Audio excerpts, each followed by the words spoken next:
გამარჯობა, მე ნატა მახვილაძე ვარ და თქვენ დღის ქრონიკას უყურებთ. ევროპის დელუზია მარკო რუბიომ დიპლომატიური ტონით დასავლეთს უთხრა, რომ მან წლების განმავლობაში ზედმეტად ოპტიმისტურად ირწმუნა, რომ გლობალიზაცია თავისთავად მოიტანდა პოლიტიკურ სტაბილურობას და რომ ეკონომიკური ურთიერთდამოკიდებულება შეამცირებდა სამხედრო აგრესიას. სახელმწიფო მდივანმა ღიად თქვა, რომ მიდგომები შესაძლებელია. მაშინ, როცა დღევანდელი მსოფლიო ხასიათდება სტრატეგიული გაურკვევლობებით, საერთაშორისო სამართლის ნორმების ეროზიით, ამ პირობებში მიუნხენის უსაფრთხოების კონფერენცია არის დიალოგის შენარჩუნების მექანიზმი და გლობალური უსაფრთხოების ტენდენციების ბარომეტრი.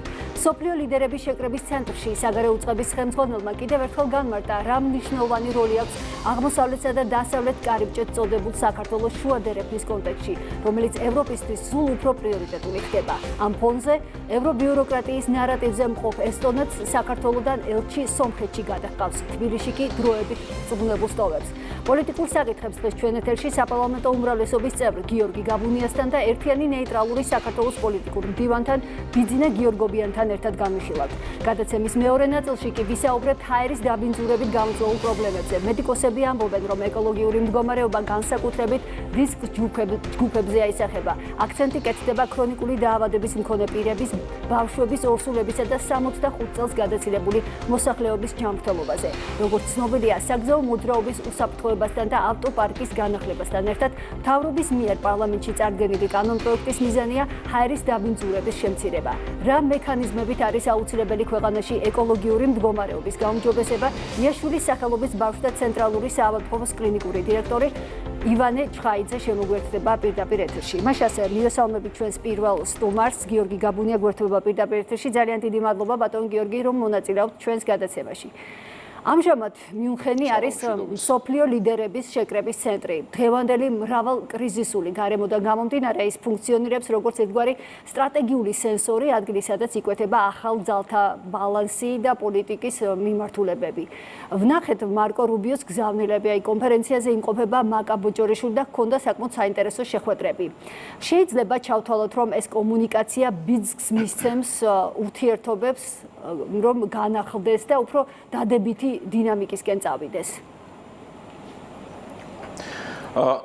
საღამოშიდობის მადლობა მოწვევისთვის. მიუნხენში დღეს ძალიან სერიოზული კონფერენცია იმართება, სადაც მონაწილეობას იღებენ მსოფლიო ლიდერები, არაერთი ასე ვთქვათ, პირველი პირები, საგარეო საქმეთა მინისტრები, მათ შორის მაკა ბოჭორიშვილი, ჩვენი საგარეო საქმეთა მინისტრი იღებს მონაწილეობას აღნიშნულ კონფერენციაში. ჰქონდა შეხვედრები, ასევე იგეგმება არაერთი შეხვედრა, ასევე მან მიიღო მონაწილეობა პანელურ დისკუსიაში.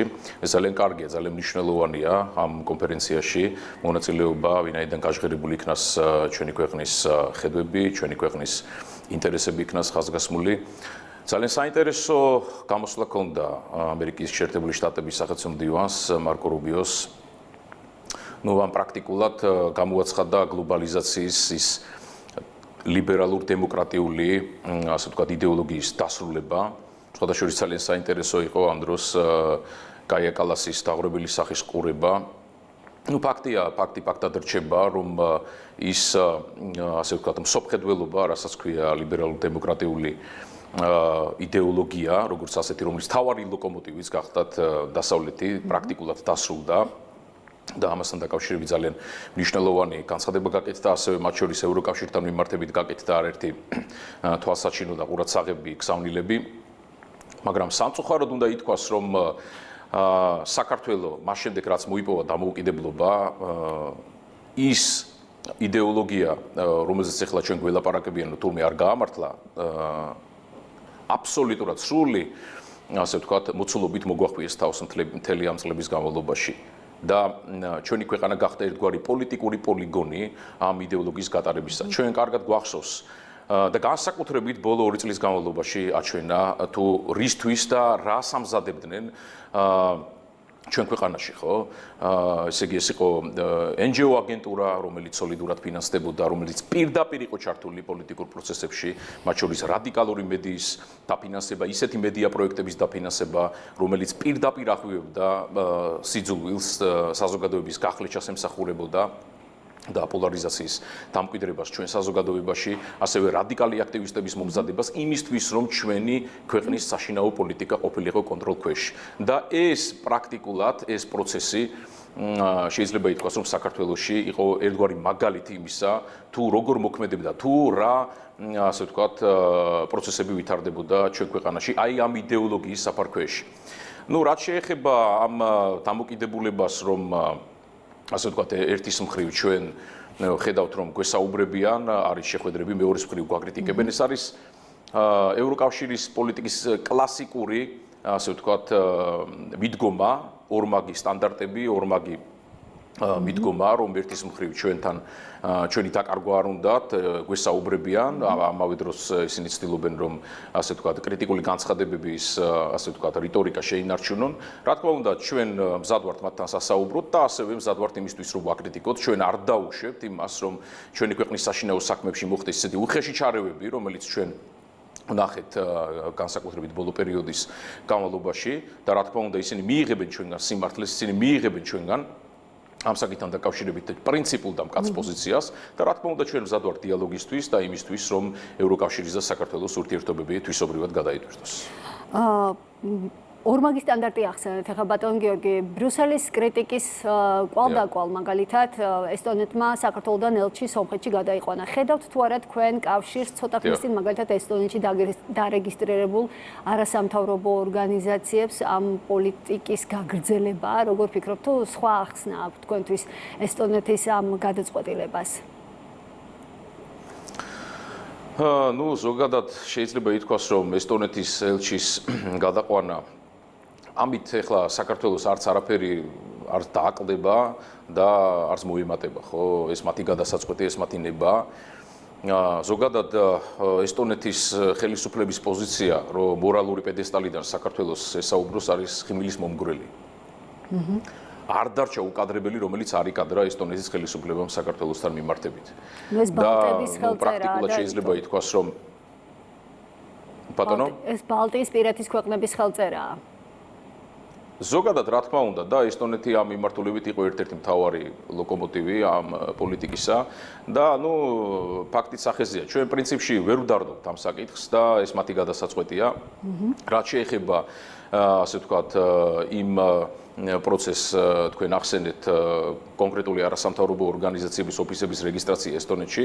ესეც თავისთავად მეტყველებს იმ უპატივცემლობაზე და არასერიოზულ დამოკიდებულებაზე საქართველოს სახელმწიფოს მიმართ, რომელსაც ჩვენ ვხედავდით ბოლო პერიოდის განმავლობაში, თუმცა ჩვენ მივიღეთ არაერთი საკანონმდებლო რეგულაცია, რომელიც მაქსიმალურად მოახერხებს აი ესეთი შავი ფულის შემოდინებას ქართულ პოლიტიკაში და ჩვენ ყურადღებით დავაკვირდებით პროცესებს და ასევე არ გამოურიცხავთ იმას, რომ ბოლოდროინდელი განცხადებები, მათ შორის მნიშვნელოვანი აღინიშნოს აქვე ქალბატონი ლორა თორტონის განცხადება ჰელსინკის კომისიის ხდომაზე, როდესაც მან განაცხადა, რომ აქვთ ასე ვთქვათ გარკვეული გზები ნაპოვნი, რომ ქართულ კანონმდებლობას გვერდი აუარონ.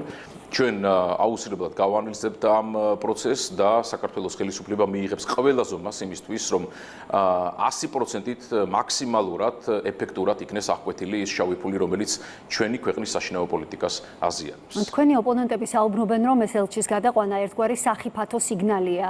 რას უპასუხებდით მათ, რა არგუმენტი გაქვთ? სახიფათო სიგნალი რა თვალსაზრისით არის? ეს არის ესტონეთის ხელისუფლების იმ პოლიტიკის გაგრძელება, რომელიც ჩვენ ძალიან კარგად ვიცით და ჩვენთვის კარგად ნაცნობია.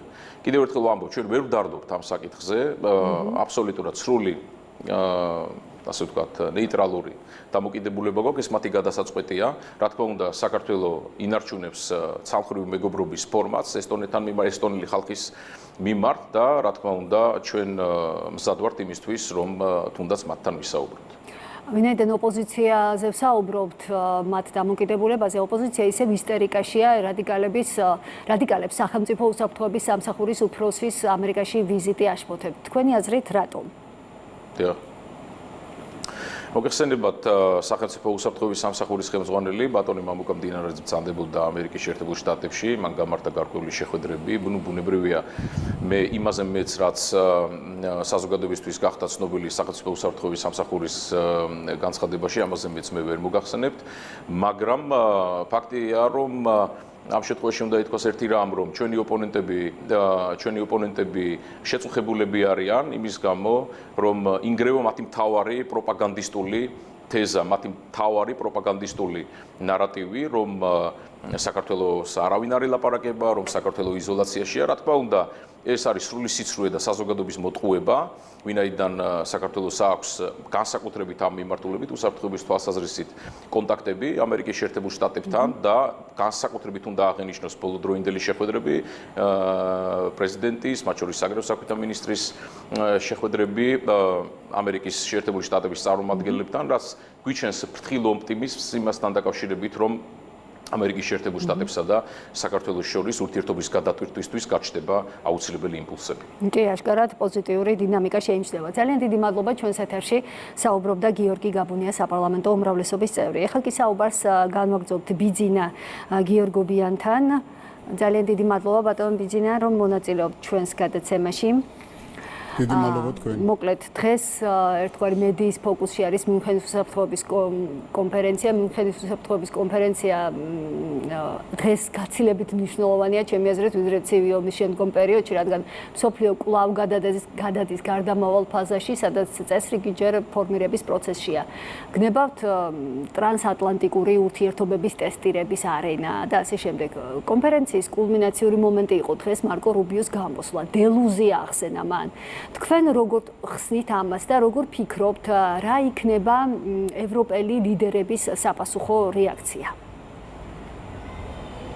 საინტერესო გამოსვლა ჰქონდა მარკო რუბიოს. მარკო რუბიომ უფრო მოქნილი ლექსიკით ფაქტიურად იგივე გაიმეორა, რაც ერთი წლის წინ მიუნხენის კონფერენციაზე მოახსენა ევროპელ ლიდერებს ვიცე-პრეზიდენტმა ჯეი-დი ვენსმა. შესაძლოა მაშინ პირველად მოხდა მათ ყურს და პირველად ცოტა უხეშად აღიქვეს მათ ეს სიმართლე, რომელიც დღეს ფაქტიურად გაიმეორა მარკო რუბიო და ეს არის ის სიმართლე, რომელიც წარმოადგენს ევროატლანტიკური სივრცის და ეგრეთ წოდებული დასავლური სამყაროს დელუზიას და ეს დელუზია სხვათა შორის და ილუზიებისგან გათავისუფლება ილუზიებისგან მსხრევა არ აწყენდა რეალობაში დაბრუნება უკან ჩვენ საზოგადოებასაც და პოლიტიკურ ძალებსაც, რომლებიც არიან ისევ ძველი ფორმატით და ფიქრობენ და მომავალს გეგმავენ ძველი ფორმატით. ის მომავალი და ის წარსული, როდესაც მსოფლიო, როგორც მარკო რუბიომ თქვა, იმართებოდა როგორც ერთი რაღაც ლიბერალური სამყარო, ერთი რაღაც ეგრეთ წოდებული ღირებულებებით და ეს ღირებულებები იყო, რომელსაც ჩვენ უკვე კარგად გავეცანით ბოლო წლებში და ვადევნებთ თვალს უკრაინის ტრაგედიის ფონზე. ამ ღირებულებების ჩამოშლას აი კარგი იქნება თუ ეს დელუზია და ეს ილუზიებისგან გათავისუფლება მოხდება როგორც დასავლეთ სამყაროში, ისე ჩვენთან.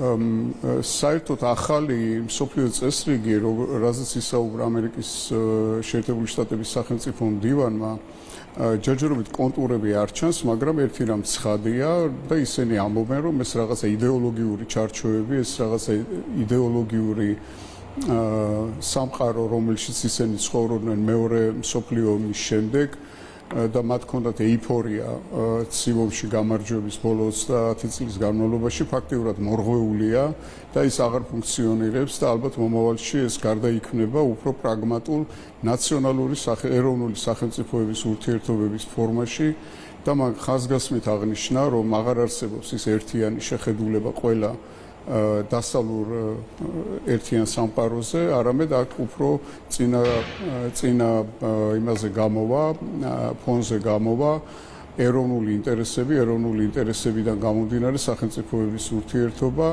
რომელშიც ჩვენც იმედი მაქვს მივიღებთ მონაწილეობას და ჩვენ საპატიო და კარგ ადგილს დავიკავებთ. ნახეთ, საქართველოს როლი ევროპული უსაფრთხოების დაცვის თვალსაზრისით რამდენად მნიშვნელოვანია. საგარეო უწყების ხელმძღვანელმა ამაზე გააკეთა აქცენტი და ზოგადად ბაიაშეჰოვში პოზიციონირება მაკაბუჯორიშვილის როგორ შეფასდება თქვენი მხრიდან? საქართველოს როლი ამ ახალი უსაფრთხოების კონცეფციაში იქნება ძალიან მნიშვნელოვანი. თქვენ ნახეთ, რომ სულ რამოდენიმე დღის წინ ევროპის კომისიამ, რომელიც უფრო კომპეტენტური ადამიანებითაა დაკომპლექტებული, ვიდრე ეს არის კაია კალასი და მსგავსი პოლიტიკანები, რომლებიც იქ ბიუროკრატიაში არიან ჩაბუდებულნი, მათ ხაზგასმით ევროკავშირის კომისიამ აღნიშნა სამხრეთ კავკასიის როგორც გეოპოლიტიკური, ასევე ეკონომიკური როლი და გეოპოლიტიკა და ეკონომიკა ეს ორი სფეროა, რომელიც განსაზღვრავს მომავალი ახალი მსოფლიო წესრიგის და არქიტექტურის უსაფრთხოების კონტურებს. ძალიან მნიშვნელოვანია მაკა ბოჭორიშვილის სტუმრობა ამ უსაფრთხოების კონფერენციაზე, ძალიან პრაგმატული მიდგომაა ეს, ვინაიდან არის უსაფრთხოების კონფერენცია და საერთაშორისო უსაფრთხოება ეს ის თემა, რომელშიც ჩვენ მუდმივად ვიყავით ჩართული და ვიქნებით კიდევაც ჩართული და საქართველოს არის ერთ-ერთი ყველაზე უფრო ღირსეული პარტნიორი ყველა იმ ღონისძიებების და იმ უსაფრთხოების სისტემების, რომლებიც ჯერჯერობით მსოფლიოში არსებობს და რომლებიც მოქმედებენ როგორც ევროპის კონტინენტზე, ისე აზიაში და ამერიკის შეერთებულ შტატებში. უსაფრთხოება ეს ის თემაა, რომელიც აერთიანებს ყველა ღირსეულ სახელმწიფოს და ყველა ღირსეული სახელმწიფოს პოლიტიკა განისაზღვრება ამ მიმართულებით დადებითად და კონსტრუქციულად და ძალიან დადებითად ვაფასებ მე მაკა ბოჭორიშვილის მონაწილეობას მიუხედავად კონფერენციაში. კი ბატონო. მინდა გკითხოთ ოფიციალური ტალინის გადაწყვეტილებაზე, როდესაც მან გაიწვია ელჩი სომხეთში. შეიძლება ითქვას ერთგვარად ეს არის არამეგობრული ნაბიჯი და უსამართლო დამოკიდებულება, როგორც ამას მართლ გუნდში თვლიან. რა შედეგზია, როგორ ფიქრობთ, ეს ყველაფერი გათვლილი? მართლ გუნდშიც თვლიან და საერთოდ ეს ისეთი თემაა და ისეთი ნაბიჯია, არის ერთი ქართული ანდაზა, რომელსაც თავიდან ბოლომდე არ გავიმეორებ, მაგრამ ჩვენ მათგან წიხლის მოქნეული წიხლის უგვეწყინება, ვინაიდან ეს უკვე ადამიანის სახე დაკარგული ქვეყნები არიან და მათგან გადადგმული მსგავსი ნაბიჯი ეს რაიმენაირად ჩვენ და საქართველოს ღირსებას არ შეურაცხყოფს. შეუძლიათ გაიწვიონ საქართველოსთან საკუთარი ელჩი და დაუშვათ მან განაგრძოს თავისი ღირსეული მოღვაწეობა ჩვენ მეზობელ და მეგობარ ქვეყანაში. ეს რაიმე პრობლემას ჩვენ არ გვიქმნის, ეს პრობლემას უქმნის რა თქმა უნდა თვითონ ესტონეთს და თუ სხვა რომელიმე ქვეყნებიც მათ შორის ბალტიისპირეთის კიდევ ყოფილი ჩვენი ის პარტნიორები, რომლებიც ერთ ბედქვეშ ვიყავით, ეგრეთ წოდებული საბჭოთა კავშირის არსებობის პერიოდში გადაწყვეტებს გავსი ნაბიჯების გადადგმას, ესეც არ იქნება პრობლემა, მათ თავიანთი პრობლემა აქვს და სხვათა შორის უსაფრთხოების პრობლემა აქვს ძალიან ძლიერი და ხაზგასმული და ეს მათი ნაბიჯებია სასოწარკვეთილი ნაბიჯი რაღაც შურიზიების და რაღაცის დაზიანების. თქვენ ნახეთ რომ რაღაცა ეგ ვიზა ლიბერალიზაციის ძალიან უკვე ამორტიზებული და გაცვეთილი თემა არ მუშაობს და აი მსგავსი ნაბიჯებით რომ რაღაც იმიჯი დაუზიანონ თვითონ ქვეყანას, თუმცა ეს ჩვენ ვერაფერს კიდევ ერთხელ გავიმეორებ ვერ გვავნებს საქართველოს ვერც ღირსებას და ვერც საქართველოს მომავალზე იქონიებს გავლენას დაუშვათ შავ ზღვაზე დაისვენებს მათი ელჩი ზაფხულში თუ სევანის ტბაზე, ამას ჩვენთვის დიდი მნიშვნელობა არ აქვს და არც დანარჩენი მსოფლიო წესრიგისათვის. თქვენს ახსენეთ ახლა მესმის. ერთის მხრივ აი ხედავთ ბრიუსელის მხრიდან საქართველოს მიმართ დამოკიდებულებას, კრიტიკას ხელისუფლების მისამართით, მაგრამ მეორე მხრივ ხედავთ ასევე მაღალი დონის შეხვედრებს, აი თუნდაც დღევანდელი მაგალითი მაკა ბოჭორიშვილთან. აი რა მიზეზი არსებობს ამ ორი რეალობის, აი თქვენთვის რა სურათია ეს? ამ ორი რეალობის ძალიან ისეთი მიზეზია ღრმათ მიმავალი სხვათა შორის უნდა ვთქვათ, ვინაიდან ბრიუსელში არის პოლიტიკური ბიუროკრატია, რომელიც არჩეული არ არის, არამედ წარმოადგენენ ქვეყნებიდან რაღაცა პოლიტიკური პარტიების წარმომადგენლებს, პარტიელების, ესე იგი, პარტიული კომისრები არიან გამოგზავნილი, რომლებიც ბრიუსელის შეადგენენ ბრიუსელის პოლიტიკურ რაღაც ისეთ deep states, რასაც ჩვენ deep states ვეძახით, მაგრამ მეორეს მხრივ არსებობს უკვე ძალიან კომპეტენტური, ღრმად კომპეტენტური, როგორც უსაფრთხოებაში, ასე ეკონომიკაში, გეოპოლიტიკაში და პოლიტიკურ კულტურასა და ურთიერთობებში ის პროფესიონალები და მაღალი დონის პროფესიონალები, რომლებიც თავიანთ ნაშრომს ხელს აწერენ.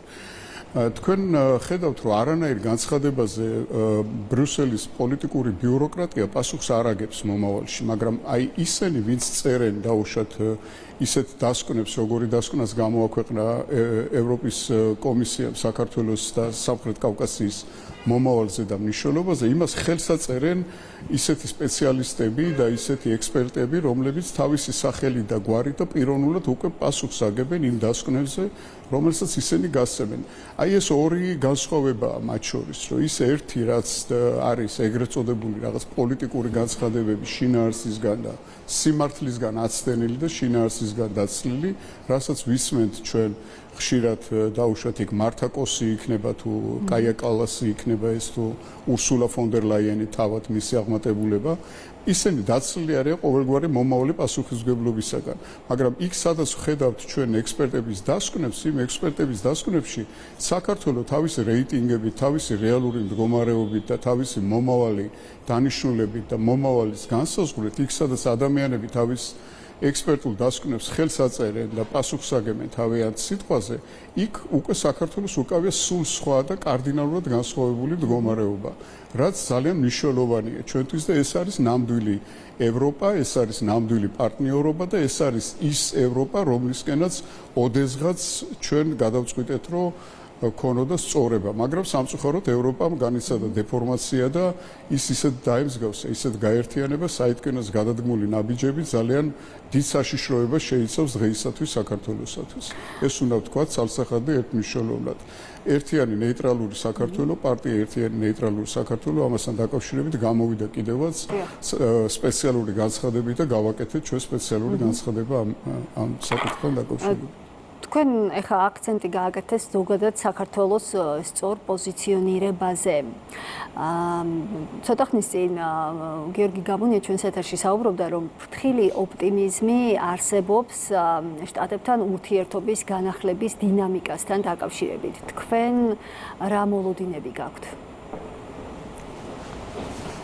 მეც ესე აღვიქვავს შეერთებულ შტატებთან ჩვენს ურთიერთობას ძალიან კარგი და პრაგმატული მიდგომაა ჩვენი მხრიდან, როდესაც საქართველოს ხელისუფლება არ ჩქარობს, მე სკეპტიკურად ვიყავი ძალიან იმ წერილების მიმართ განწყობილი, რომლებიც თავის დროზე ქვეყნდებოდა და რომელიც თავის დროზე იგზავნებოდა ხოლმე ახალ ადმინისტრაციაში, აი ესე ნაბიჯ და აი ესე ძალიან საკუთარი პოზიციების დაცვით მათთან რა თქმა უნდა შესაძლებელია და აუცილებელია ურთიერთობების აღდგენა, აუცილებელია ახალი ცარიელი ფურცლიდან ურთიერთობების დამყარება და ეს არ უნდა იყოს რაღაც ტყუილზე დამყარებული რაიმე ურთიერთობა, როგორც იყო 2008 წელს გაცემული თითქოს ავანსად გაცემული რაღაც სტრატეგიული თანამშრომლობა, რომელიც ერთი ხელის მოსმით და ერთი ბრძანებით გააუქმა ბაიდენის ადმინისტრაციის დროს. თქვენ გახსოვთ, რომ 2008 წელს საქართველოში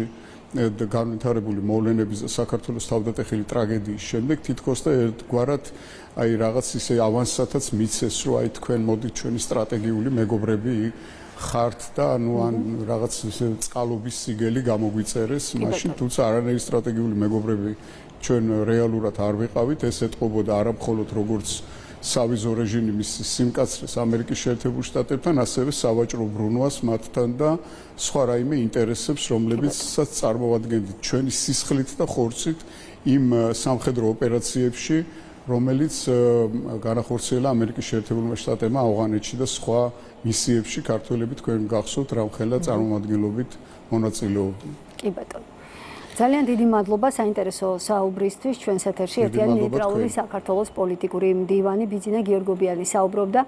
ეხლა კი მივესალმებით ჩვენ შემდეგ სტუმარს, რომელიც პირდაპირ ეთერში შემოგვიერთდება, ეს არის ივანე ჩხაიძე, იაშვილის სახელობის ბავშვთა ცენტრალური საავადმყოფოს დირექტორი, რომელთანაც განვაგრძობთ საუბარს საკმაოდ მნიშვნელოვან თემაზე, ეს არის ჰაერის დაბინძურებით შექმნილი პრობლემები. ძალიან დიდი მადლობა ბატონო ივანე, რომ მონაწილეობთ ჩვენს გადაცემაში. მოკლედ, ჰაერის დაბინძურების განპირობებული ფაქტორებიდან ერთ-ერთი არის საავტომობილო ტრანსპორტის გამონაბოლქვი. ჰაერის დაბინძურებაში რა წილი აქვს ტრანსპორტის გამონაბოლქვს და რამდენად კრიტიკულ ნიშნულზეა დღეს ეს დაბინძურება ურბანულ დასახლებებში? საღამოშტობის ნატა მართლაც მნიშვნელოვან პრობლემაზე ვსაუბრობთ. ზოგადად ჰაერის დაბინძურება მიეკუთვნება ერთ-ერთ სერიოზულ პრობლემას, რომელიც ბოლო წლების განმავლობაში განსაკუთრებით აქტუალური გახდა.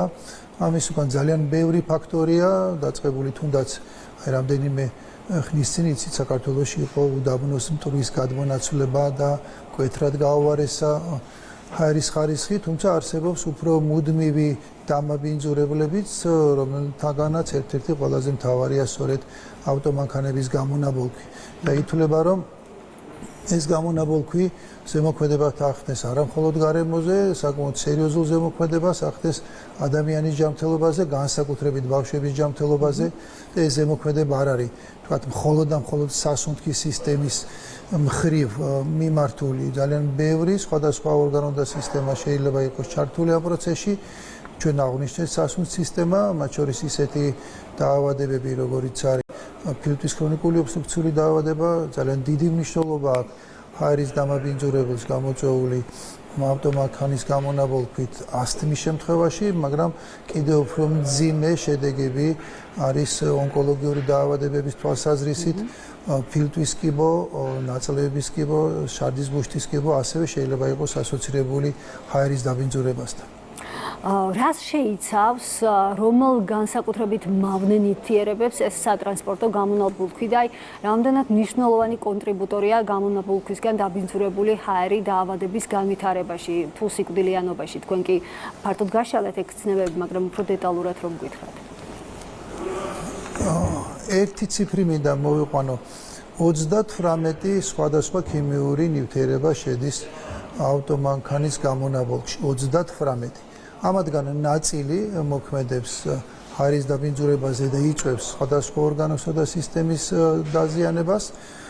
ნაწილი პირდაპირ ხასიათდება ონკოგენური აქტიურობით. ეს არის ყველაზე ცუდი და ეს არის ყველაზე საგანგაშო. ონკოგენური აქტიურობა იმდენად აქტიურად შეისწავლება ბოლო პერიოდის განმავლობაში, რომ ჯგუფებიც არის გამოყოფილი დღეისათვის უკვე დადგენილი ონკოლოგიური ზემოქმედებით, როგორიც არის მაგალითად დარიშხანის ზემოქმედება, ბენზოლის ზემოქმედება, ისე პოტენციურად ონკოლოგიური აქტიურობის მქონე, ვინაიდან საბოლოოდ პასუხი ამ ნივთიერებების ზემოქმედებაზე არ არის, მაგრამ ფაქტია, რომ ჰაერის დამაბინძურებლებში შემავალი ქიმიური ნივთიერებები გლობალურად ახდენენ ადამიანის ორგანიზმზე გავლენას და როგორც ზემოთ აღვნიშნეთ, ამ გავლენას თავისი სამიზნეც აქვს და ახსნილიც არის ძალიან ბევრი კვლევაა ჩატარებული, რომელიც დეტალურად ხსნის, როგორც თქვათ, მყარი ნაწილაკები, რომელიც შეიძლება ერთ-ერთი შემადგენელი იყოს, როგორც შეიძლება მყარმა ნაწილაკებმა დააზიანოს ფილტვი, როგორც შეიძლება დააზიანოს თავის ტვინი, განსაკუთრებით ეს ეხება ბავშვებს, სადაც ეს ორგანოები განვითარების ადრეულ სტადიაზე იმყოფებიან. აი თქვენ ახსენეთ ახლა ბავშვები და სწორედ ამაზე მინდა გკითხოთ ონკოგენურ აქტივობაზეც გამახვილეთ ყურადღება. აი ბავშვების შემთხვევაში რომელ ასაკშია ყველაზე კრიტიკული ამ დაბინძურებული ჰაერის სუნთქვა და ასევე როდის შეიძლება ამან იჩინოს თავი? ბავშვებთან დაკავშირებით ერთი მინდა დავამატო, რატომ ბავშვები? რა იწვევს ესეთ უშუალო ზემოქმედებას ბავშვთა ასაკზე? პირველი უნდა გავითვალისწინოთ, რომ ბავშვი უფრო ხშირად სუნთქავს და მისი სხეულის მოცულობა გაცილებით უფრო მცირეა მოზრდილთან შედარებით და აქედან გამომდინარე შესუნთქული ჰაერში დამაბინძურებელის რაოდენობა გაცილებით უფრო მეტია 1 კილოგრამ წონაზე გადათვლით ბავშვის ორგანიზმში. მეორე, ბავშვები თავიანთი ასაკის შესაბამისი სიმაღლის მიხედვით მიწასთან ახლოს არიან, შესაბამისად მტვრის ნაწილაკები გაცილებით უფრო იოლად ხვდება ბავშვის ფილტვში და ბავშვის ორგანიზმში, ვიდრე მოზრდილი ადამიანის შემთხვევაში. ბავშვებს არ აქვთ კარგად განვითარებული ფილტრაციის სისტემა, ჩვენი ზემოსასუნთქი გზები, ჩვენი ცხვირის ნესტოების ერთ-ერთი მთავარი ფუნქცია ფილტრაცია.